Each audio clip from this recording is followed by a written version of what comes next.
Alright guys, Pterodactyl here, and today we are going to take a look at Hired Ops, and I will let you know if it's worth playing or not. If you like this video, then please give it a like and subscribe for more. Hired Ops is a free-to-play first-person shooter recently released onto Steam by Absolutsoft. It focuses on small-scale battles similar to Call of Duty. Now, there is some history behind the development of this game, as it's quite closely tied to Escape from Tarkov. Hired Ops is an evolution or sequel to a game called Contract Wars. However, some developers splintered off as they wanted to make a more hardcore shooter with open world elements. These developers founded Battlestate games and made Escape from Tarkov.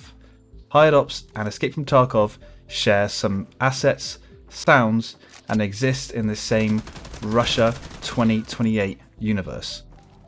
But is it worth playing? Let's check it out. There are several game modes in Hired Ops, ranging from Deathmatch, Gun Game, Elimination and Conquest, with Deathmatch and Gun Game having solo versions.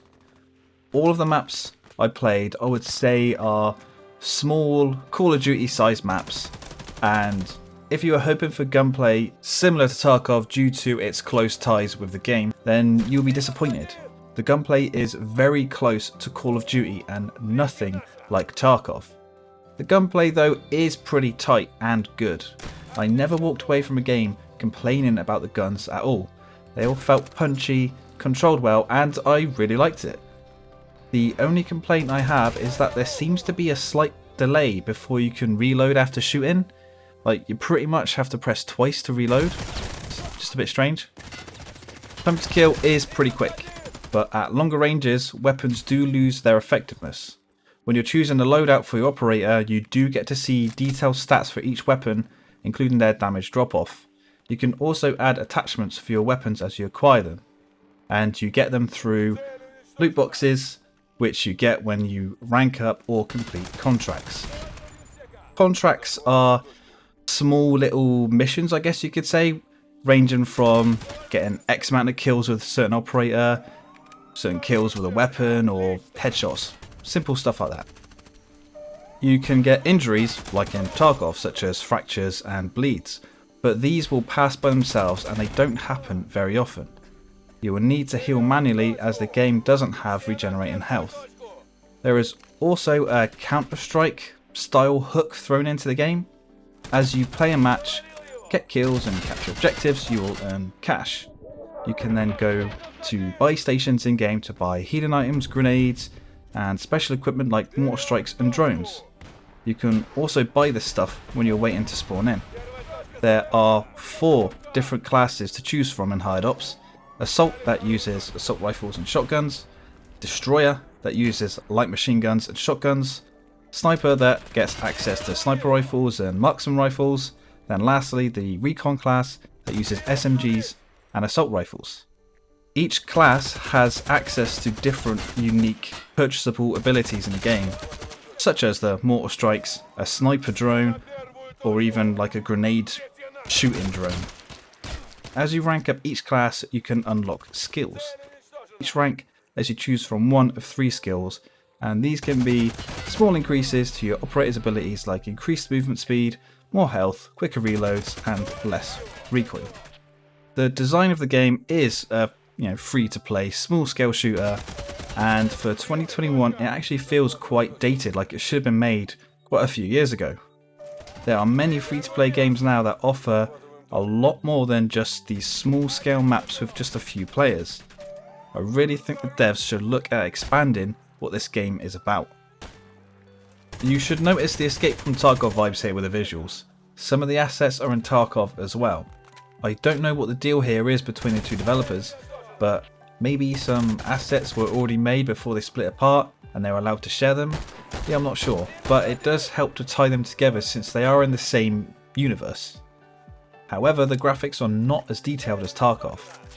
I've played a little bit of Tarkov.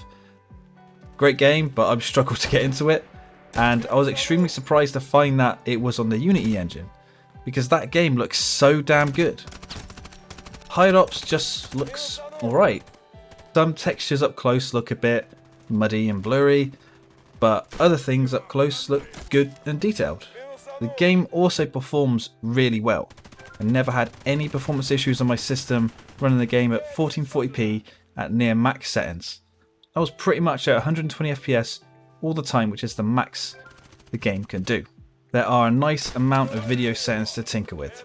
A lot of free-to-play Unity based games have bad video options, so it's good to see the number of options here in Hired Ops. Some games you have to buy actually have worse video settings in this game, so full price games can learn from this. Sound design in Hired Ops is just sort of generic. Again, if you were hoping for Tarkov style audio, you will be disappointed. For a free-to-play game though, it's kind of just alright and acceptable. However, there are some big issues, especially for a small scale shooter. It can be hard to figure out where gunshots are coming from at times. Footsteps are just bad. They are just bad. Again, they can be difficult to hear where they're coming from.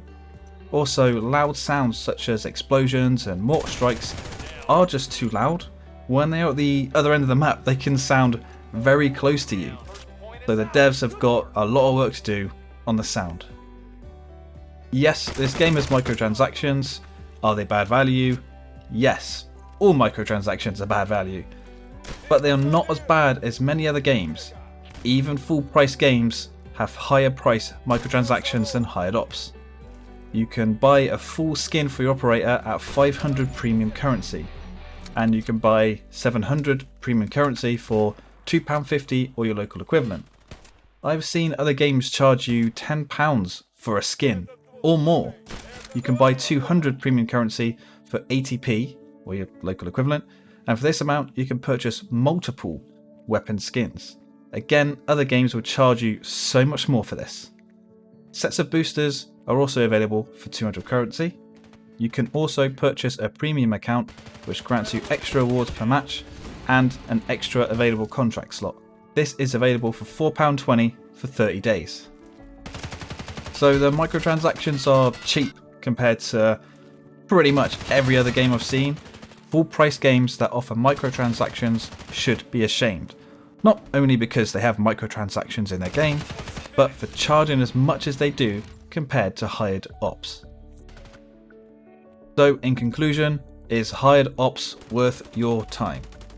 I would say yes, it is worth playing. Not just because it's free, so you won't lose any money, but because I did enjoy pretty much every game I played in Hired Ops. It really did surprise me. While the design is a bit dated and there's quite a few sound issues, it's good fun. Since it has close ties to Tarkov, I think the devs really missed out on making the game feel closer to Tarkov in terms of gunplay. I think if Tarkov players just wanted to chill out while still playing like a Tarkov style game, they would have flocked to this game because they could play it, have a good experience and not lose any equipment or money and stuff like that.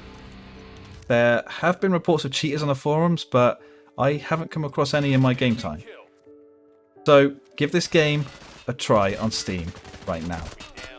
So thank you for watching, guys. If you like this video, please give it a like, subscribe for more. You can become a member to support the channel, really appreciate it, and leave a comment down below on your thoughts on this game. And I'll see you on the next one.